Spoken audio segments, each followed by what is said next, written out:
Cancer मुळात काय आहे? हा बाहेरून आलेला आजार नाहीये, हा आपल्या शरीरात आपणच उत्पन्न करतो. ज्याला आपण कॅन्सरच्या पेशी म्हणतो, त्या खरं तर प्रत्येकाच्या शरीरात असतात. तुमच्या शरीरात सुद्धा कॅन्सरच्या पेशी आहेत.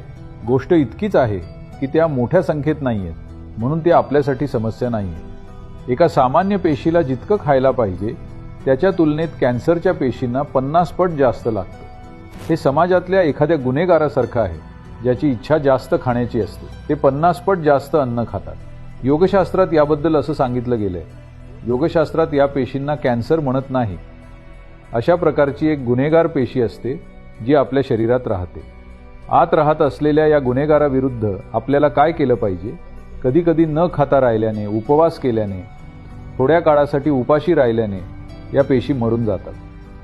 उपवासाच्या दरम्यान या पेशी जगू शकत नाहीत, कारण सामान्य पेशींच्या तुलनेत त्यांना 50 पट जास्त अन्न लागतं.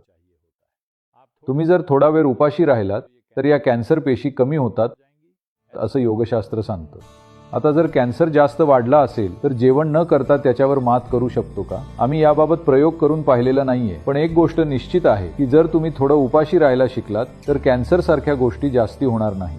आजकाल हे इतकं सामान्य का झालंय? कारण लोक भुकेचा अनुभवच घेत नाहीये. बहुतेक लोक फक्त खातच राहतात. म्हणूनच सर्व प्रकारचे आजार वाढत चालले. जागरूकतेशिवाय काहीही करत राहतात.